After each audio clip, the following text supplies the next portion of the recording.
we're really close to the end of our book. I didn't realize how close we were to the end until I just reviewed chapter 6 on the energizing amazement of Jesus of Nazareth. And that's a pretty quick chapter. And then all of a sudden the book has ended. There's a little postscript on ministry. This is Brueggemann trying to make sure that we recognize the importance of applying what he's written to our particular context. So we have the opportunity now, I mean, to think about where we are going and where we'd like to go. Some of you have mentioned books in the past. I cannot remember them. It seems like we've been on Brueggemann for a while. Um, but please send those my way, and I will put, a list and links out there for everybody, and you can all uh, vote on them. Now, I'm assuming, perhaps wrongly, that you want to continue with our book discussion. Uh, I'm certainly able and willing to do that. Uh, but knowing what the next book should be is one that uh, I always want to hear from you because I don't like to be the one picking the books. So, any thoughts just at the top of people's heads right now? I've Dan, Go ahead, Danny. I've always been curious about the Gnostic Gospels, and Elaine Pagels, I believe, Yeah, has a volume on that. sure. Yeah, that's a good one. That is kind of what I was going to say, Danny. And Elaine Pagels what put me in mind of that. She has a new book out now. It's called Miracles and Wonder, and it's supposedly going to be her last book. And I have the Gnostic Gospels that she wrote, but I haven't read it. And I have the new book, and I haven't read it. It just came like this week. Is Another the book that might be interesting. I'm Go ahead, sorry, Mac. Go ahead. but another book you might be, and I don't know that much about it except I bought it, but I haven't read it. Um, Marilyn Robinson wrote a book on Genesis. You might want to kind of take a look at the reviews of that and see if it's worth the discussion. She's such a great writer, and I know Constance has talked about what a big fan she is of Marilyn Robinson's, and Obama is a big fan of Marilyn Robinson's. So those are the three, and Danny picked one out of the three that I was going to suggest to you. So Hey, here's an idea. Let's read a book about by an author for whom Donald Trump is a big fan. See, uh, I know he's mentioned 2 Corinthians in his in his public announcements and everything. Gee, I wonder what that book would look like. Uh, Okay, there. it's a lengthened version of Mad Comics. Alfred E. Newman, right? Indeed. What me Yeah. worry? All right, all right. Oh, I forget we're being recorded here. We probably should be a little bit more circumspect. But anyway, Yeah. interesting Stop state the of the recording and restart it. no, no. Interesting state of the union last night. Not surprising, but yeah, that's just kind of the new normal now. Okay, well, I like the idea of Elaine Pagels. The Gnostic Gospels, I have read that and taught it, and it was the Gnostic Gospels are incredible. And if you don't know anything about, or if you're not familiar with just the flourishing of discoveries about Gospels in the last century, the Gospel of Judas, the Gospel of Thomas, the Gospel of Truth, the infancy Gospels of Jesus.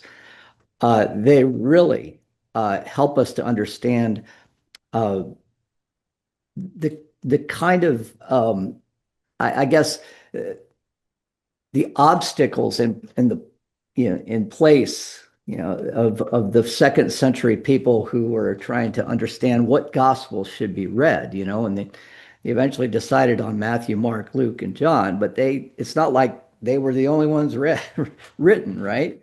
And some of these Gnostic Gospels are very fantastical. I mean, they tell stories about Jesus that are just very hard to conceive, but they were nevertheless considered legitimate by some followers of Jesus. So I'm always enthusiastic about that. Uh, can I ask about Pagel's new book? Is it more autobiographical, and does she touch on the Gnostic Gospels then? I don't know. I read a review of it and it sounded interesting. And the fact that it was going to be her last book, I thought, I'm going to get it and I'll put her on my stack of probably the majority of books I have purchased and unread. You do that? I can't imagine. You and I both. It's just, and then it comes a point where you have to get rid of them at some point, right? Well, I'll get around to them, especially if I live to be 135 years old. Right. There's always that hope. Um, well, okay. I like those suggestions, and thank you. I'll do some research into that. And it would be nice to get back into the Gnostic Gospels because students absolutely love that book. They were just wowed out by it. Um, we're now in the last third, the last third, I should say, of the thesis of Brueggemann, the idea of the prophetic imagination being one of both criticizing and energizing, that the prophet isn't one who simply tells the future, as many people think, but the prophet has this dual role that must go hand in hand. And he uses as his examples for criticizing Jeremiah, one who is able to enter into the grief of the people and break through, penetrate the numbness, and allow for a public presentation of the grieving that happens with the passing of the old way, what he calls the royal consciousness, uh, the idea of a realization of its utter bankruptcy, right? On the other hand, there was a prophet by the name of Isaiah, second Isaiah specifically, right after the Babylonian captivity. And Isaiah was able to do what the prophet does on the hope side of things, and that is to energize the people into a new way of being in the world. In fact, as I'm telling you this, Brueggemann writes an excellent review and overview of his book on page 115, and it's not too long. I'll just read it. First, let me summarize the argument. He says, something new happened in history with the Exodus and the Moses movement. We talked about this in the first two chapters. On the one hand, Moses intended the dismantling of the oppressive empire of Pharaoh. And on the other hand, he intended the formation of a new community focused on the religion of God's freedom and the politics of justice and compassion. The dismantling begins in the groans and complaints of the people. The energizing begins in the doxologies of the new community. And the word doxology is important there because the articulation, and I really been thinking about this in the last couple of weeks. The articulation of this newness is not one that is written in kind of a prosaic form, right? It's not explained out in a rational way, but it's sung. Now, what do we do when we sing? Well, we usually will take very lyrical words, poetry. Remember what poetry does. It tells the truth, but tells it slant. And we add a new dimension to it. We add music to it, whether in a minor or a major key. Um, and this is what's so important for the beginning, the announcement of amazement. We see it in Moses, with the Song of Miriam after the people come through the Red Sea, and Miriam, raises this praise to God about this new era which has begun. The Egyptians have been completely wiped out by the sea, and now the people are free. We see it also in Second Isaiah with those enthronement hymns that Isaiah talks about in Isaiah 40 and Isaiah 52. And as we're going to find out here in chapter 6, we see it in the ministry and the birth of Jesus, that this newness is announced not in the old administrative way of the royal consciousness, but in a new way that involves singing, rejoicing. So that's where we were. We looked last time at what it is that happens in Jesus' ministry with respect to the pathos side of things, when Jesus acts as Jeremiah did by trying to penetrate through the numbness. He announces the end of the old way, but he also embraces death. And this is a new thing, right? Moses was announcing the end of the way of the royal consciousness. Jeremiah did it as well. He empathized with the groaning and the travail, you might call it, of the people, the suffering of the people. But he did not do so unto death. And this is the extraordinary thing that Brueggemann wants to talk about. And he refers to this in the Christological hymn, which is just so beautiful. I'm always going to have to read it again. We talked about this in our Sunday school class, but Jesus' pathos is an utter emptying of his godlike nature. And the theological term is kenosis. He empties himself. He completely sets aside all claims to God, to his godlike nature, his divine nature, and empathizes so completely with those who are suffering that he suffers unto death, and miraculously, or I should say, incomprehensibly, does the very thing that a God by definition can't do. God dies. So Jesus,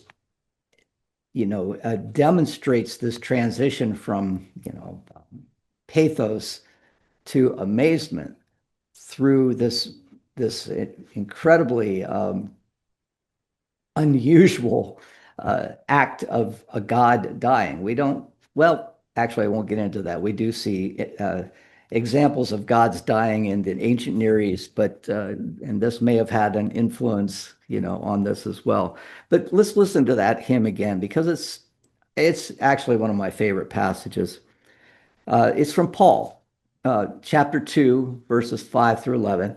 And scholars have said that this is probably one of the oldest hymns in the gospel claiming or professing a belief in who Jesus was. Paul was actually, he just didn't come up with it off the top of his head. He was, quoting it to the people in the church of Philippi who would have known it. And he says, let your attitude be like that of Jesus towards each other. Christ Jesus, who, though he was in the form of God, did not account equality with God as something to be grasped, but emptied himself. There's that kenosis, taking the form of a servant, being born in the likeness of men. And being found in human form, he humbled himself. He became obedient unto death, even death on a cross. And this is that embrace, this superabundant, gracious embrace of pathos to the extent of death. And therefore, because of this embrace, God highly exalted him and bestowed on him the name which is above every name, that at the name of Jesus every knee should bend in the heaven and on earth and under the earth, and every tongue confess that Jesus Christ is Lord, to the glory of God the Father. It is through this death that the newness can begin, that a new song can be sung. So we were there last time, and we almost got to the point of talking about this aspect of Jesus' ministry, his pathos, and its emphasis on a politics of justice and compassion. And I thought it would just be best to read what Brueggemann has to say about this. This is on page 99. The crucifixion is the ultimate metaphor of prophetic criticism because it means the end of the old consciousness that brings death on everyone. The crucifixion articulates God's odd freedom, his strange justice, and peculiar power. It is the freedom, and read here, religion of God's freedom. Justice, read the economics of sharing. And power, read the politics of justice that break the power of the old age and bring it to death. So through the death of Christ, the power of the old age also is exposed to such an extent that it is brought to death as well. The cross is the assurance that effective prophetic criticism is done not by an outsider, but always by one who must embrace the grief. Think Jeremiah, think Jesus. Also think Moses, right? This must be done by an insider who embraces the grief, who enters into the death and knows the pain of the criticized one. And this fairly well summarizes the politics of justice and compassion. It is not something that can be administered, according to the dictates of the royal consciousness of the old way of doing things, the monarchical consciousness, but it is it's something that is experienced through the life of Jesus, of prophets who enter into the suffering of others. Please excuse me, my phone, though nobody calls me ever, all of a sudden I'm getting all these little messages, so it's beeping, and hopefully you're not listening to it. So any questions about that or any comments?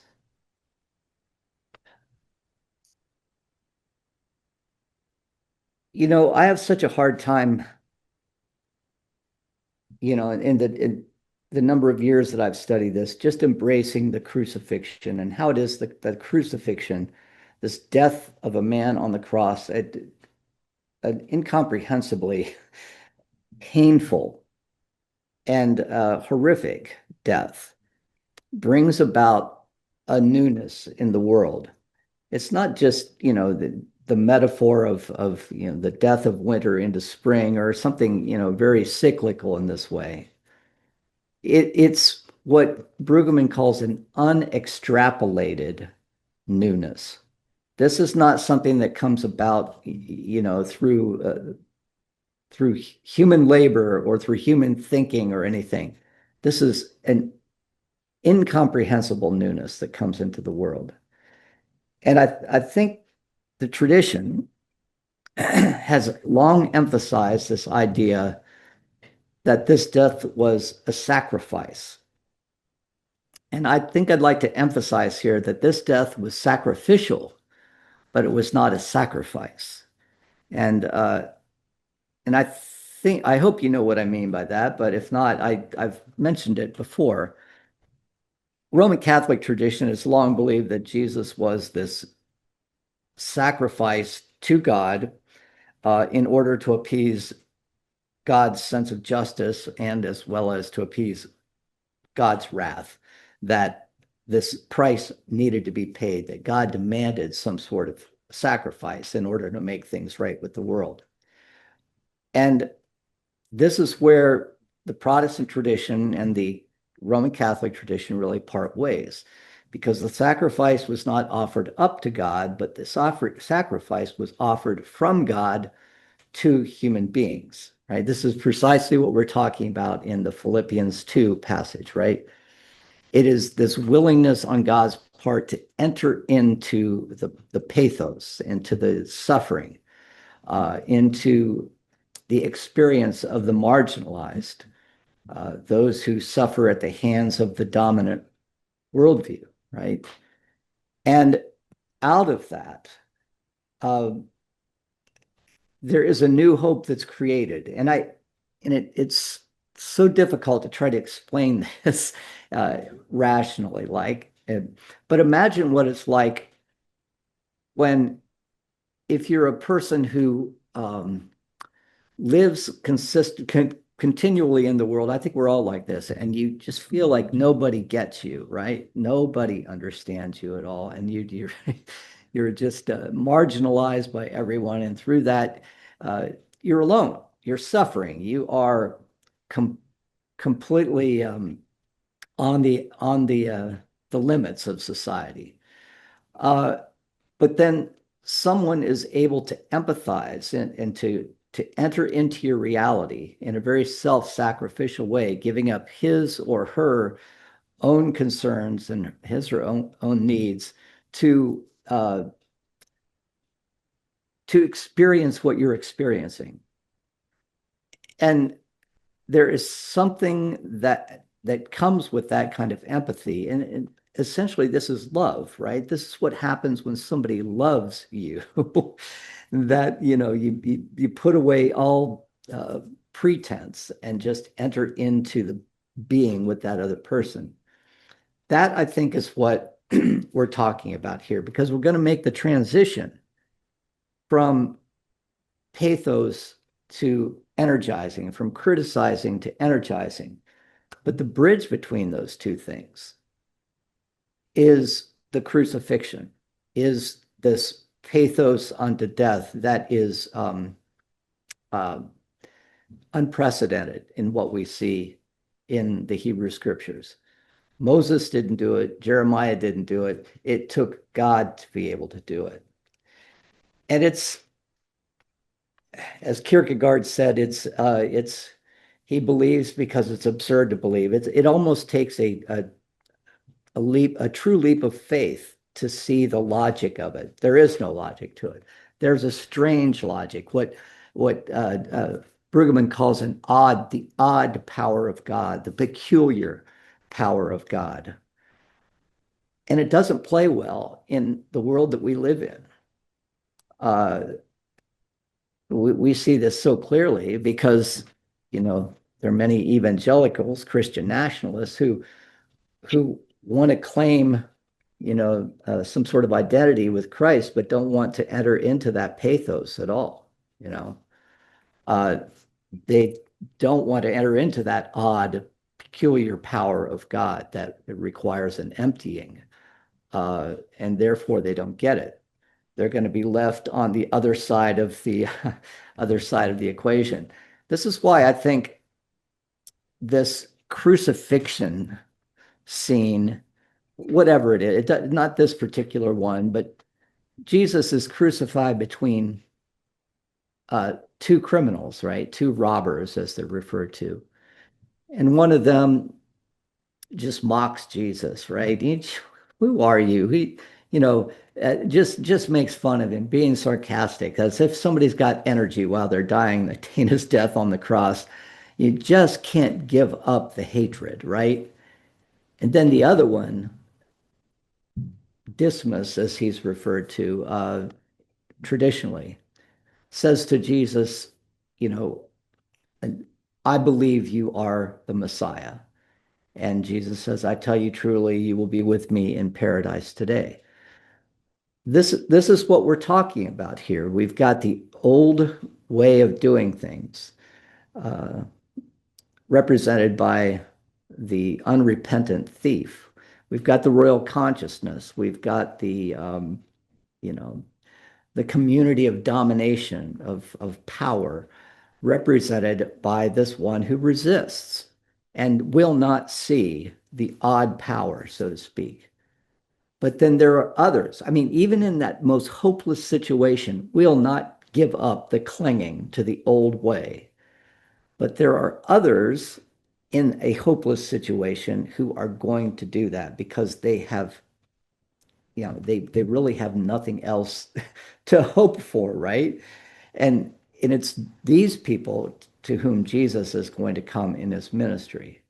So Jesus crucified between these two people on the cross really represents, where the prophetic imagination has its touch point. There are going to be some who get it. There are going to be some who don't. The ones who do get it are going to respond in amazement. And we see that throughout the life and teaching of Jesus as well. So, what are your thoughts about that? Please tell me if at one point Brueggemann says it so well, if I can remember how he does it. Prophetic imagination takes place at the place between clinging and yearning. Some will cling, some will cling to the old way, the prophetic, or excuse me, the royal consciousness, the dominant reality. Others, in their hopelessness, in their suffering, will yearn for something new. And Jesus' prophetic imagination is in that place between those two, like Jesus between the two robbers.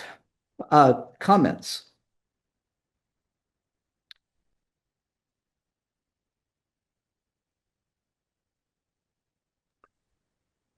Well, let's enter. Go ahead, Mac.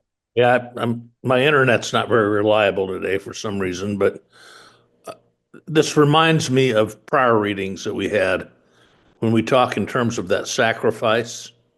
And I think it was Spong's book that talked about the the sacrifice of the lamb, Yeah. and that there was the goat and the lamb, Right. but Yeah. but The but the atonement. idea that the lamb was a sacrifice in terms of a quid pro quo, Yes. that's not it. It was to honor the idealism, the perfection of God.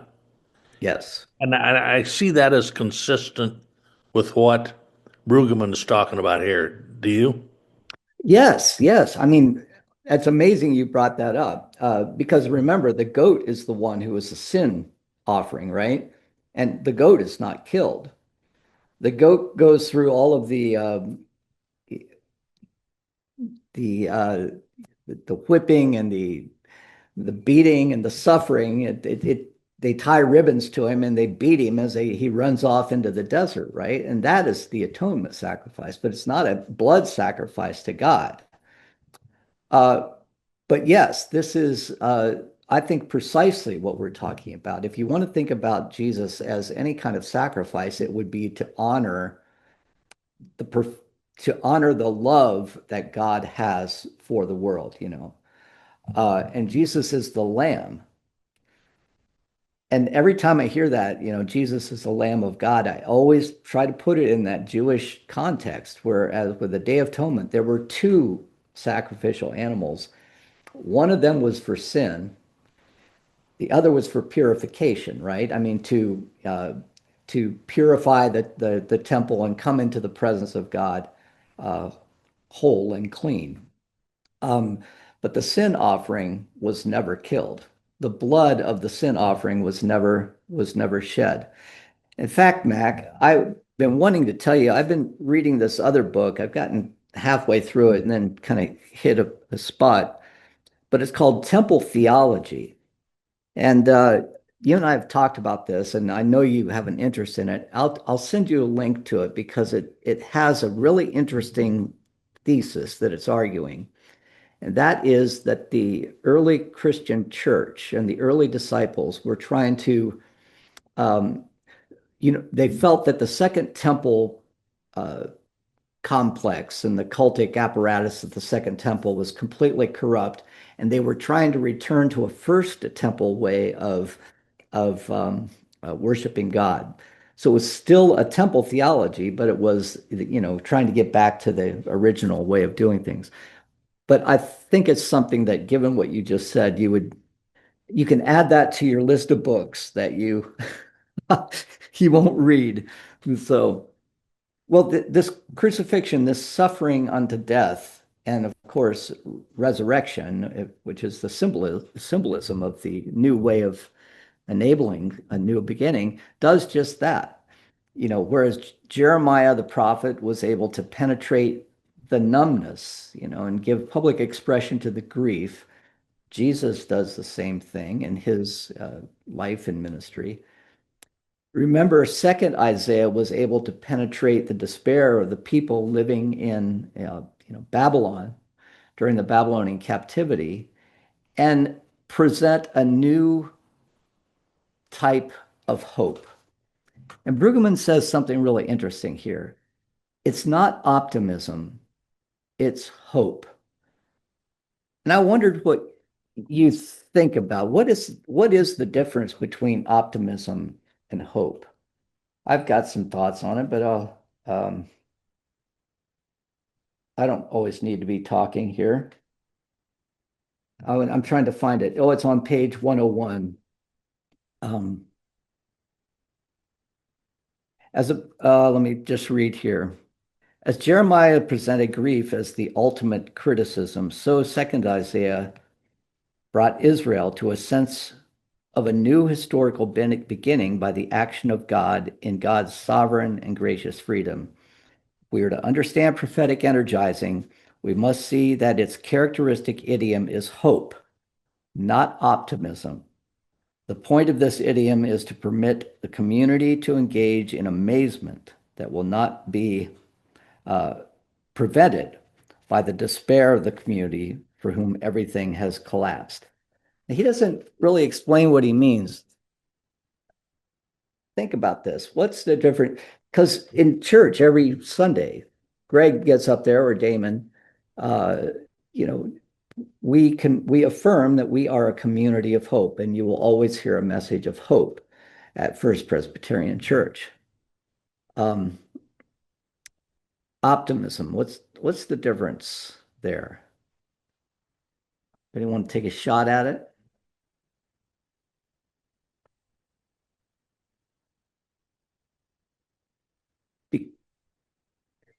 Because this really does get at the heart of what Brueggemann's trying to say. Go ahead. Anybody? Dan, I Yeah. just, kind of my take on those two is, if I'm optimistic something's going to happen, I think there's a high probability it's going to occur, and I have a reason to believe that it will. Right. Or hope, I don't know. It's something that I would like to occur, but I have no reason to think it's going to happen. I mean, that's the way I see the two. Yeah, one is it's kind of a scientific bet, right?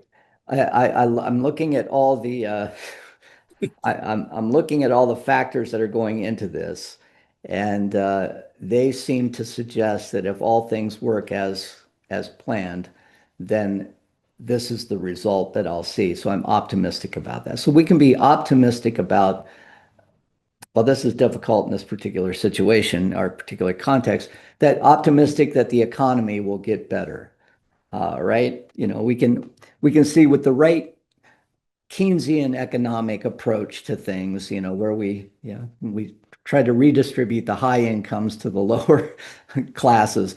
We could be optimistic that, and history has shown this, right? That the economy will get better. Optimism is an educated guess or an educated bet of what will happen if all things work according to our insights and research. But hope is something that defies optimism. And Brueggemann says that it is underived and unextrapolated. It's not derived from, any observations that we've had and hypotheses that we've tested out or anything. But it is an utterly new thing. It is something that is utterly unexpected that breaks into the world. And that is something that, many of us in the middle class don't really quite get as much as those in the lower socioeconomic classes, where the only thing you can hope for is a miracle, right? how is it that I'm going to feed my kids when I don't have money until the end of the month? Well, there's no optimism that's going to come there, but you can still live by hope that something will happen, that something, and yeah, I'm not going to go in that direction. I was thinking about Greek tragedy there, and I just don't want to take us in that direction. But optimism versus hope. What Brueggemann is trying to say is that, like the resurrection itself, this is something that could not have been foreseen by any of the administrative experts or anyone else tied to the machinations of the royal consciousness or the monarchical consciousness, the old way of doing things, the dominion, right? This is something that utterly new breaks into the world. And we see this, says Brueggemann, throughout Jesus' ministry, and throughout Jesus' life. The focus now is going to be on how Jesus really replicates or lives in the tradition of second Isaiah, the one who brings amazement into the world at the point of utter despair of a people living in Babylon. And so we begin with the birth of Jesus. And as he juxtaposes optimism and hope, he also juxtaposes two other words, song versus decree. And I'm grateful for this because I've never thought about this in these terms when I thought about the birth of Jesus.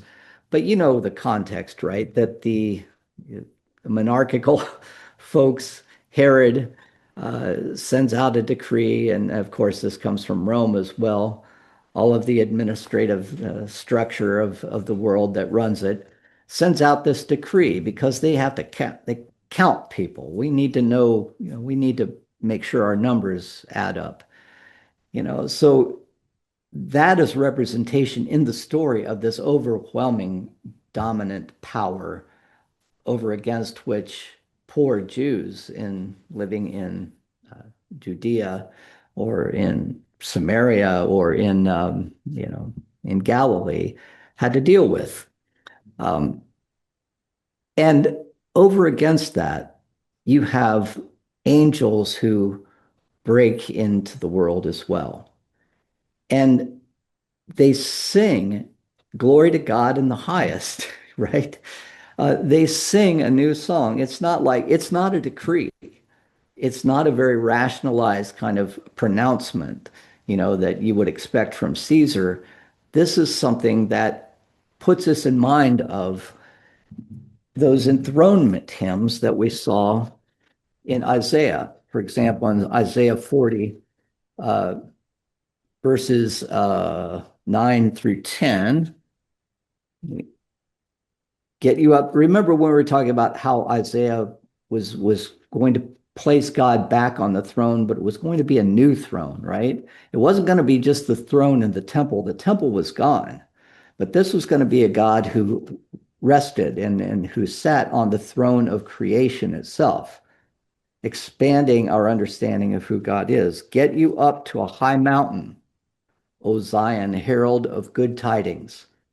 There's that term, good tidings, that comes into, the pronouncement of Jesus' birth. Lift up your voice with strength, O Jerusalem, herald of good tidings. Once again, lift it up, do not fear. Say the cities of Judah, here is your God. See, the Lord God comes with might, and his arm rules for him. His reward is with him, and his recompense before him.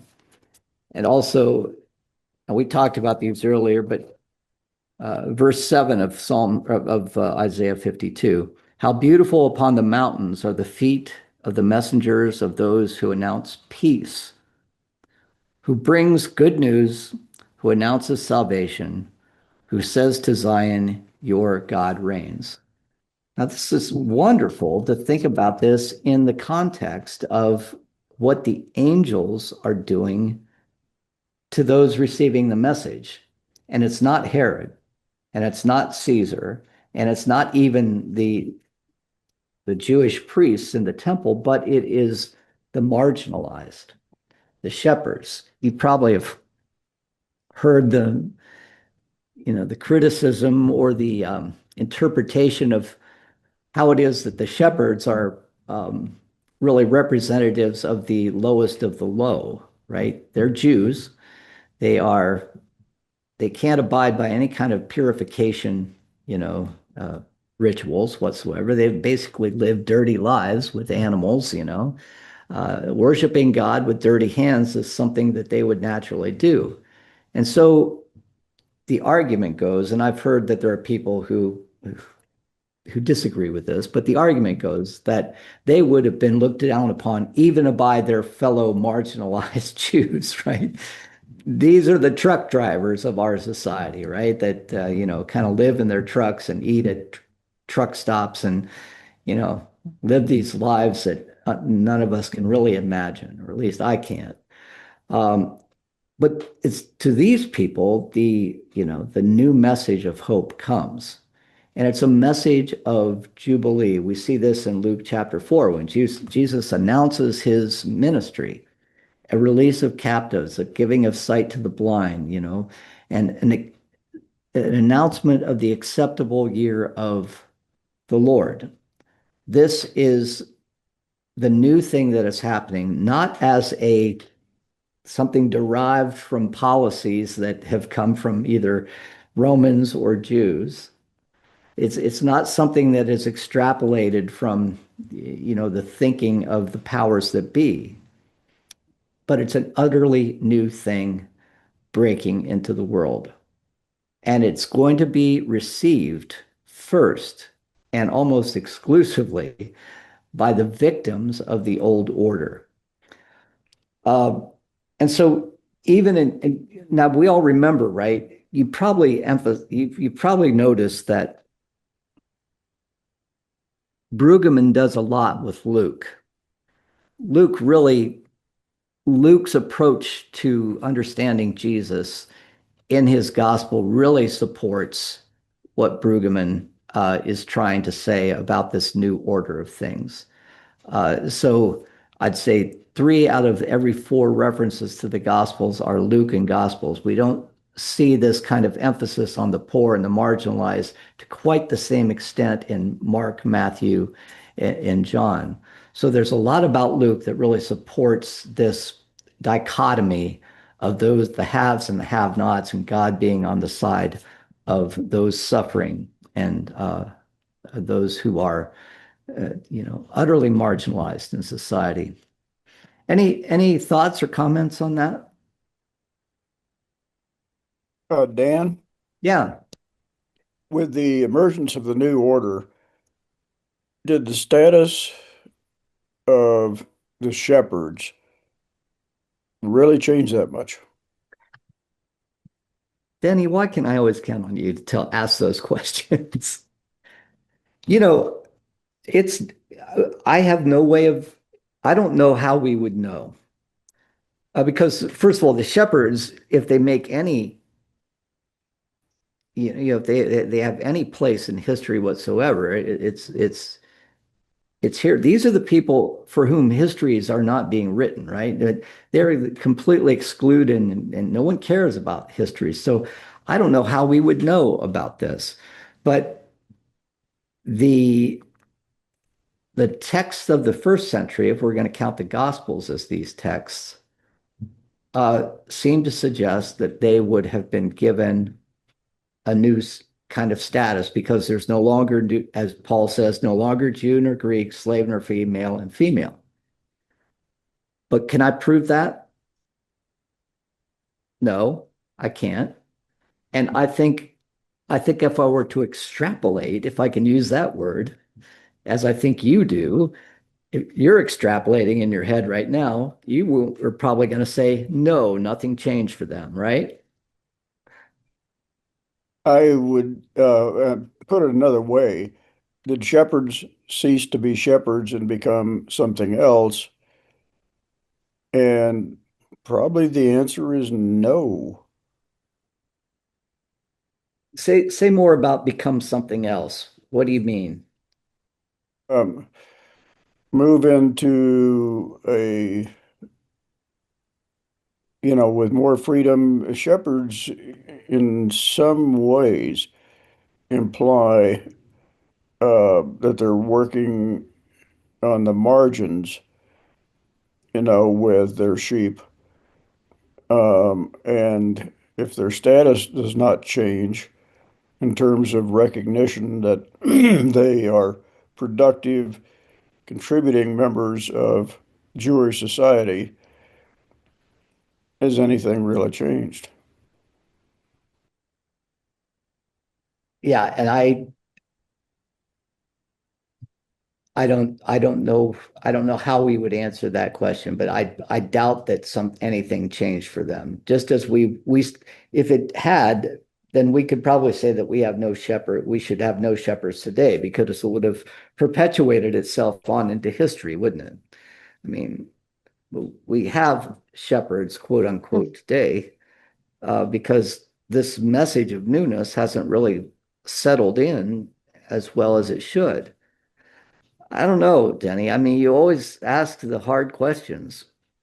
Oh, Um, darn. I'm sorry? Darn. Yeah. Well, I know, but it's the hard questions like this that if asked enough,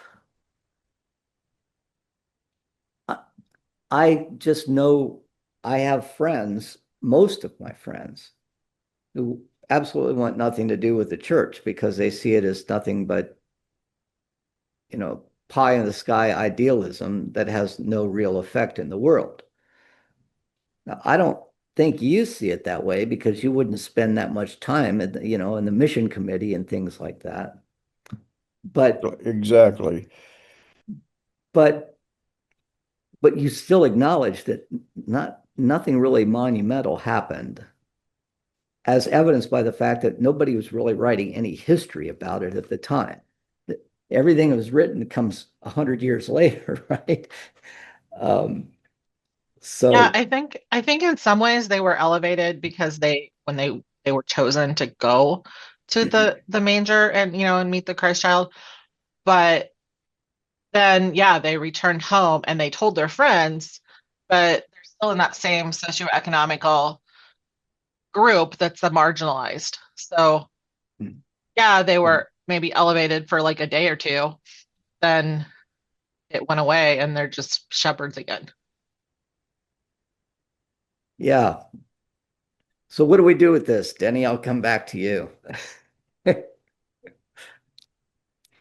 Um, to me, we mentioned this before, but I see us, whether if we can talk about the mission committee, working on the edges, uh, trying as best we can to make life more interesting and, yeah, um, more satisfying and maybe more elevated where we can. I don't think For it everyone, did right? not permeate all. My position is, in looking at social structures, is it did not sweep through the society in some grand way and, um, creating an egalitarian society like, maybe Karl Marx and Rousseau and others, would like to have seen. Yeah. Interesting because there was one movement that was able to do that 600 years later, called Islam. Uh, Now, I'm not saying it held on to it, but we saw people uh, caught up in a very egalitarian understanding of who they were as children of God, as revealed to them by God through the prophet. Um, but I think that's what you're saying. We don't see that in Christianity, or if it was there, nobody was writing the history down whatsoever. Because remember, the people writing the history, they were concerned about the Romans. Even Josephus, a Jewish historian, was writing for the Romans, right? So it's very difficult for us to know. I mean, we can hope that lives were changed and a new wave of egalitarianism was experienced in whether it's in present day Turkey or in Judea or wherever. But it's just very difficult for us to know. We know what it eventually comes around 325 of the Common Era. Uh, but we're back to hierarchy again. We're back to the monarchical situation, the royal consciousness under Constantine. Um, anyway, I think that's probably where we should stop on that wonderfully optimistic and hopeful note. But I perhaps if I want to give you something to think about as we go into the week, I mean, um, this idea that is something that struck me that I had not really thought about before is, and that the way that song and uh, this musical announcement, this lyrical understanding of a new thing that's happening plays such an important role in Luke. It's not just the angels, but it is the song of Mary. It's a song of Zechariah. And all of them have Old Testament Hebrew precedents, right? They are kind of reflections of songs of liberation. Uh, but it's an experience that transcends the rational, that almost calls for some sort of explanation that is not based upon, cause and effect. This isn't something new that has broken into the world, and thus you break into song and into singing. And this is the kind of newness that Brueggemann wants us to focus on with this aspect of the prophetic imagination. So next week, I'll take a look at some of those books and, I'll come back with a little better understanding of what they are trying to do. The two Pagels books and then the Marilynne Robinson book. Um, and we'll kind of move on from there. Would anybody like to have the last word today? Any final thoughts? I don't know, Dan, if we're over on if we're at page 104 yet. But Walter Brueggemann is such a wonderful idealist. Um, and to quote on page 104, I think it's down at the bottom, energizing hope comes precisely to those ill-schooled in explanation and understandings, in which I think he's putting a lot of hope, speaking of hope, and rather than optimism, um, in freeing up opportunity and insight for the ill-schooled. And then, as well as now, and we know this in terms of a lot of these, a huge number of these people reelected Donald Trump twice. Oh, yeah.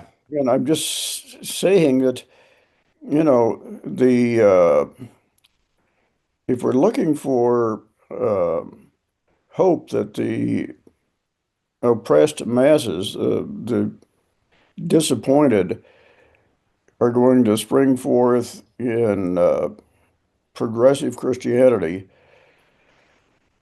the data is not there. I don't think. Well, I would say that those who are following Trump are just have a misalignment to what Brueggemann would be calling the royal consciousness. They're putting their optimism in a new way of administering, you know, uh, human affairs that they see Trump as representing. But Yeah, I know what you're saying, and I don't want to come across as being elitist or anything, because that's precisely what we are going to be charged with doing, right? We're going to be accused of being elitist. But yeah, I guess we are. I know what you're saying. May be charged with being idealists, um, but the cold reality of, the last 2,000 years is does not give one a lot of optimism. And I think, again, going back to Ken Burns and the American Revolution, probably was one of the most amazing breakthroughs, in um, loosening up the world consciousness. Yeah, yeah, I can agree with that. Yeah. And loosening up the human imagination Exactly, on uh, exactly. Possibilities. and might even call it the prophetic imagination, being able to criticize and energize. Uh, Exactly. uh, right, and I think that's why we feel such despair at the breakdown of democracy today, because if there's anything that represents what, if I'm hearing you correctly, if there's anything that comes close to representing what Brueggemann's talking about, it would have been with these guys who said, "Hey, there's a new way of doing things, and it's called democracy, and we're going to create the structure and the Constitution that's going to allow us to move forward with that," right? And yeah, well, we'll pick this up next time. This is good.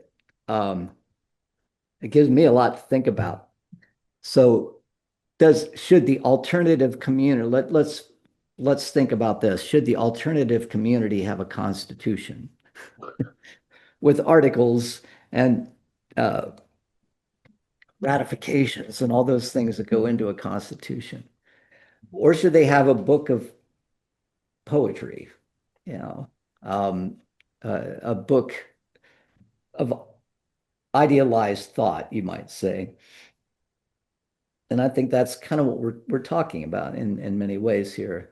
But I really do resonate with what you're saying about the founding fathers being about as close to this kind of idealization as we can imagine.